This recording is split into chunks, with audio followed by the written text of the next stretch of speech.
We're here with 3 powerhouses in the lean sector. Some people saved money, made more profit. Recently, we've had a company who saved 8 weeks of production time. We need to put them in the best position to survive, be flexible, be productive, be agile. There's no substitute for direct observation. To see the turnaround of his company is just mind-blowing. Tools and technique, that's easy, but it's getting your leaders engaged, motivated, and being able to sustain it. That's the real challenge.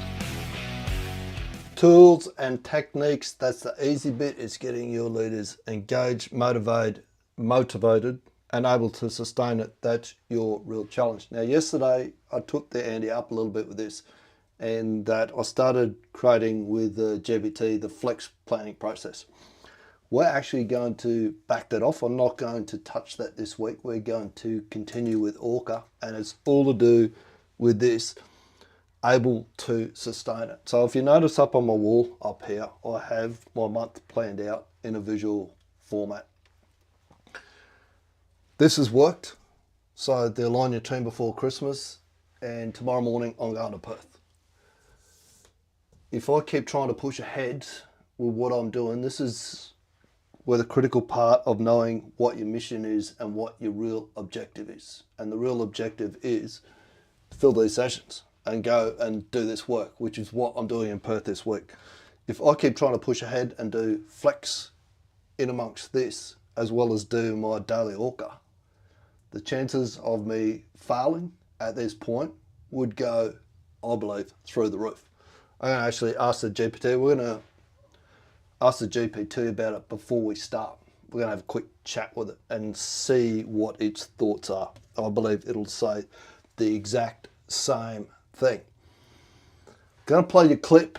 This is from a podcast. If you haven't listened to any podcasts by Christian Burkosis, it's called the Few Leaders Podcast. Okay, this one is with a ex-Marine called Joe McNamara, and they're actually talking about why he believes the debrief process is absolutely critical to building alignment teams. Actually learning. I need to focus more on this. I want to take what's in here, what this speaks to. I'm going to pull it out in the transcript, feed it through the GPT, and see how I can improve the process of what I'm doing with the ORCA here. Anyway, going to play it for you right now. It'll go for about 2 minutes. I might stop it in a couple of spots just to highlight some critical parts, but let's hit it. And there's like zero learning. And I see it in professional sports as well, where there's a fumble or there's a mistake and people go, oh, that's just football. Oh, we always have errors. That's Boo speaking at the moment, Christian Burkosis. The game is to be expected. I don't think we approach the world that way, though. Yeah. I think that we see everything as an opportunity to learn. So talk a little bit about that, like how you cultivated that culture of learning, and not just learning, but the application of those learnings, and both you as a leader, but organizationally. That's right. That's right. So I think. So Joe's just starting to speak now. Boo speaks to this in the book as well, right? The Afterburner Revenge, she said there's only one reason why you don't. Everyone says them to start with, or we don't have time to do an ORCA debrief. As he says, the only reason that you don't have time to do an ORCA debrief is because you're not doing an ORCA debrief. This is where Joe takes over. I think in that process, it's both ways, right? So scaling that back individually, I'm a big believer in kind of a reflective practice, right? And taking those moments to kind of do that self-reflection and what just happened, what was I trying to do, where am I right now? Just kind of a self-check-in, right? And doing that. That's exactly what the ORCA process is doing. What was the objective? What am I trying to achieve? What were the results that we actually got? What caused those results, whether good or bad? And what actions do we need to take to correct? Now, if you didn't hear yesterday's episode, go back to listen to that day 13, because there's a really good short that I pulled up at the start of it as well that speaks to, it's one of the actual fighter pilots speaking to how these ORCA sessions are rankless and blameless. Anyway, I'll let you, Joe, go on with explaining why this process is so powerful, not just from a reflection point of view, but from a learning point of view. And let's be honest, learning lessons in the construction industry is not something that we are good at. We do it typically at the end of the job. I was like, oh, we'll do a lessons learned session. Then it gets buried somewhere and it never gets heard or seen again. Routinely. And I think far too often that can scare a lot of people to be really, really honest with themselves of, where do we actually stand on that? How did I do in that event? Or was I ready? And I think, doing it, the art of self-reflection should not scare you. I think not doing one should, right? Because now we're just willy-nilly just going with the flow.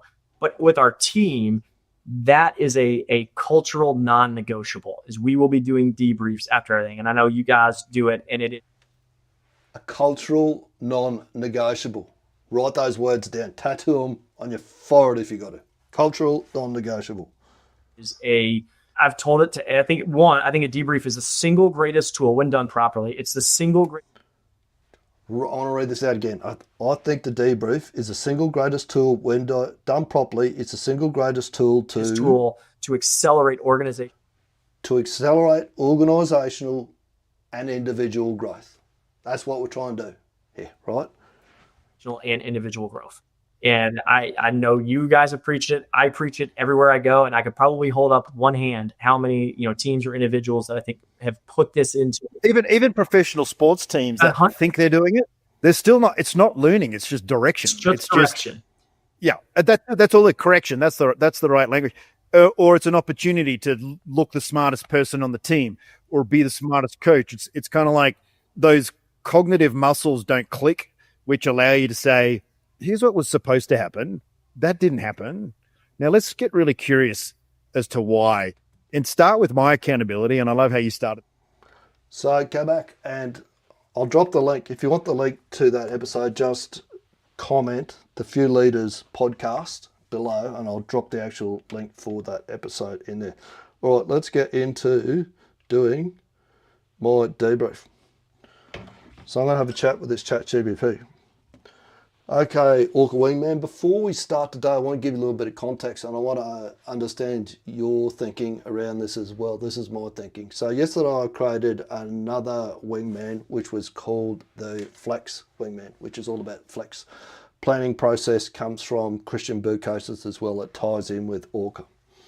My thinking is I'm headed to Perth this week, right? Because we've been doing this, we've actually achieved what we want to achieve, and I have to set off for the week to go and run some sessions over in Perth. That means I'm going to be traveling tomorrow, which is Monday morning, so good part of the day I'm going to lose tomorrow. And Friday, I'm going to lose a good part of the day as well when I have to travel back. My thinking is if I try and go right now and introduce flex into this ORCA part of the process, make doing this session, these lives even harder, my chances of failure will probably go through the roof, that I'll get to the point where I'll get overwhelmed.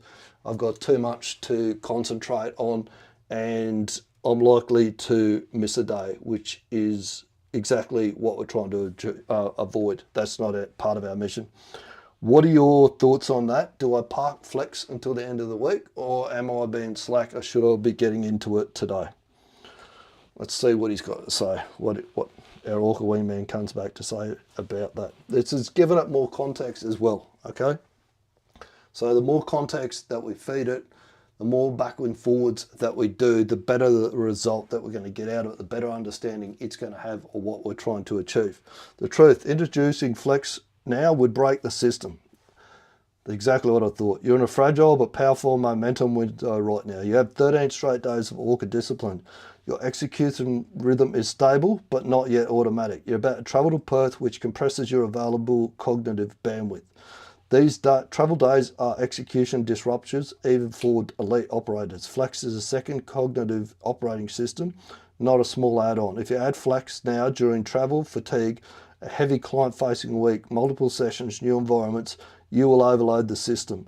And when a system overloads, it fails at the weakest link. Right now, your weakest link is not effort, it's cognitive complexity. ORCA is keeping you aligned, consistent, and razor productive.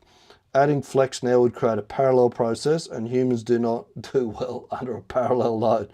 The operational principle, bubicosis, do not increase complexity inside an execution window.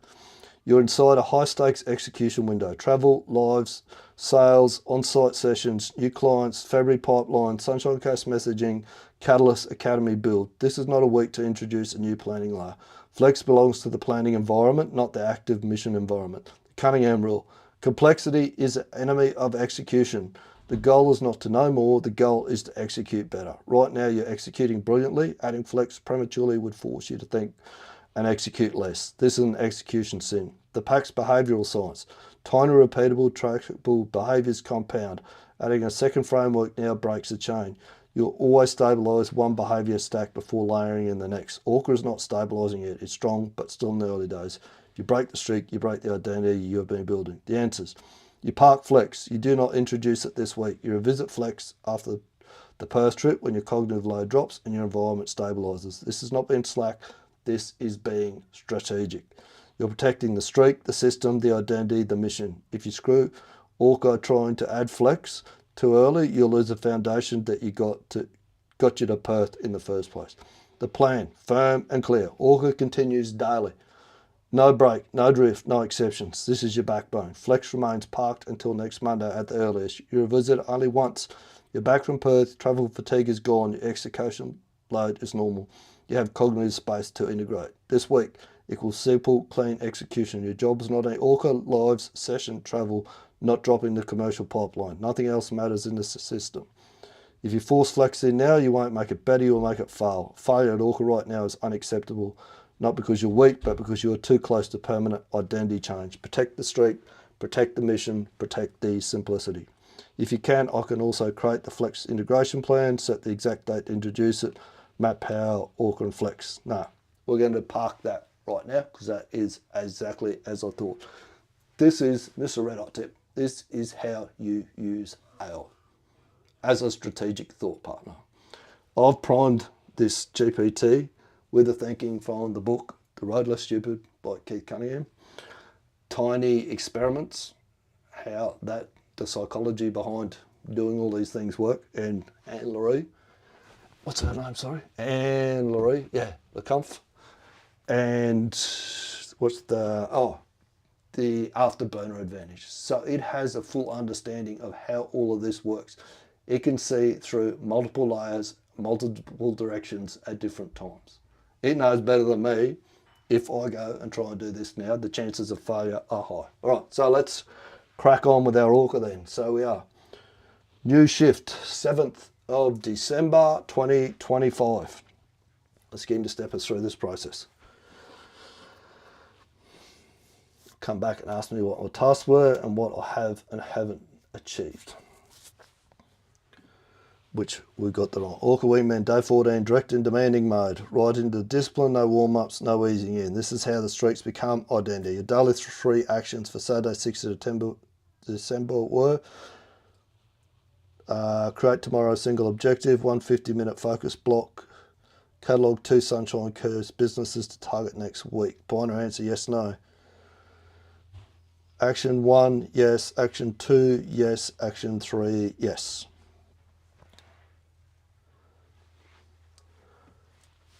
So he'll collect that data, keep that score. This is all getting tracked for me as well. All these lessons learnt that I can pull out later on. I can go back through this and do what Keith calls a thinking time with the data. I could get it to give me a dump, like give me all the important point, just speak to the data. How many times did I execute what I said I was going to execute or something like that? And then I could push it through another GPT and do a thinking time session with it. Didn't just maintain discipline, you adapted the environment to the mission and stayed consistent. That's professional grade execution. Now we push forward. What was the one highest leverage objective for today? Not the errands, not the background tasks, not a few things. State today's one objective cleanly. So today's objective was to actually get a to-do list for the flex planning with the GPT. So we went backwards and forwards to the full session on it to create, when I'm ready to introduce the flex, I've got a checklist that we can run through so I can train it to be a GPT, just like a wingman, just like you. He's probably going to say I've rabbited on too much there, but anyway, he'll clean that up and make it more direct and clean. he'll say, you gave me too much information. I almost put me bet on it. Direct, demanding, let's lock this out properly. Create the flex planning to-do list and checklist with ChatGPT so that when flex is introduced, it's fully trainable and executed like a wingman. This is a setup objective, not execution of flex itself, and that distinction matters. You didn't break the no flex this week rule, you simply built the runway, not try to take off. Good, now we move on. You stated the outcome on formalising results. The flex planning checklist was created through back and forth with the GPT. The wingman style training process is built and ready for activation when the timing is right. Objective complete, done is done. Causes for day 14, direct and demanding. Strip out the story, extract the behaviour. You kept flex at planning distance, not an execution load. You honoured the rule, don't overload the during travel week. You didn't activate flex, you pre-built infrastructure. You worked the problem until the system was transferable. You didn't accept half clarity, you iterated till it became trainable, not theoretical. Very clear picture on what I needed to do. Extremely important, that is, if you want to make progress. It's extremely important. You maintained ORCA discipline as the backbone, cambone, focus block, single objective. You didn't let flex interfere with ORCA structure. These three behaviours are why you execute today without breaching your cognitive bandwidth. Now we build the next 24 hours. Direct and demanding. Create tomorrow's single objective Kanban ticket before bed. So I'll do that straight after this session.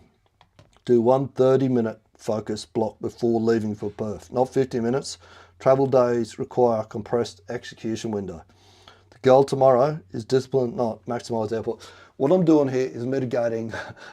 My old grandma, right, she had a way with words, and people say, oh, I've got a lot of sayings and all the rest of it. She used to have one that she used to say, I was going to do wonders and shit miracles today, but it never quite happened. And the reason that it never quite happened is because she always tried to bite off way more than she could chew. Way too much, trying to compress into one day. The GPT, when you use it like this, when you use whatever AI that you use it as a strategic thought partner to keep you on track and talk the truth back to you. When you're trying to work out, this is why I have all my planning up on the wall and I block out blocks of times, which are called buffer times, which are because you think I'm going to get heaps done today. It's not about getting heaps done. It's getting the right things done. Who does what, when. That's what you need to do. Get in a sequence and do the right things at the right time. The high dollar value tasks that we've spoken to in previous episodes. Write a 3-line brief for what success looks like in Perth. Like this, HDD mini, high definition. This aligns your brain before travel chaos starts. 3 lines, enough clarity, no cognitive load. These actions keep the streak alive and prevent overwhelm. Insight package. Today showed maturity did not violate the no flex execution this week. That's strategic discipline, not avoidance. Operational insight. You behave like someone preparing for a mission. You built a pre-execution structure. You avoided adding new workload during a high-tempo week. You created clarity for future execution. This is preparation without interference. A perfect application of the flawless execution plan. Plan, brief, execute model.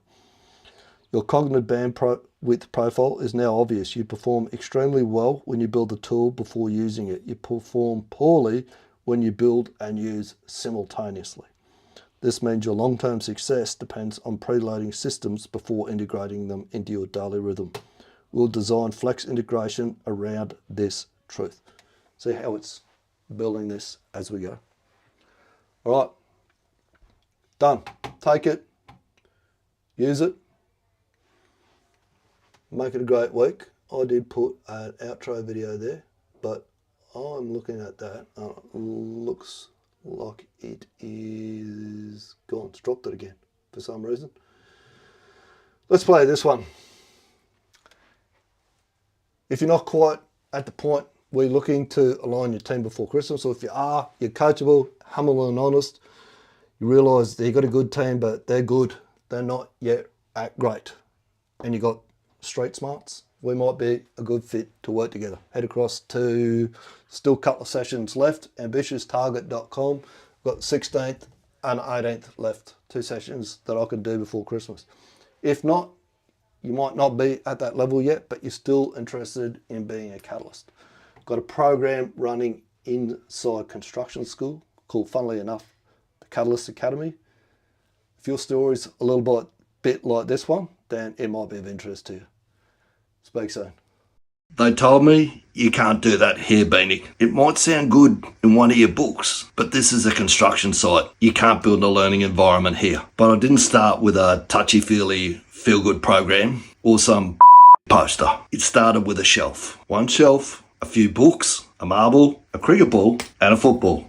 That's how you build a learning environment. Not with noise, but with signals. Signals that say, we improve here and we think here. We actually give a about getting better together. Human beings don't just need motivation. They need a purpose, autonomy, and a shot at mastery. When you build that into your environment, your team will grow and they will improve. And what happens next is they start to own the change with you. You want to build your culture? Start with a shelf.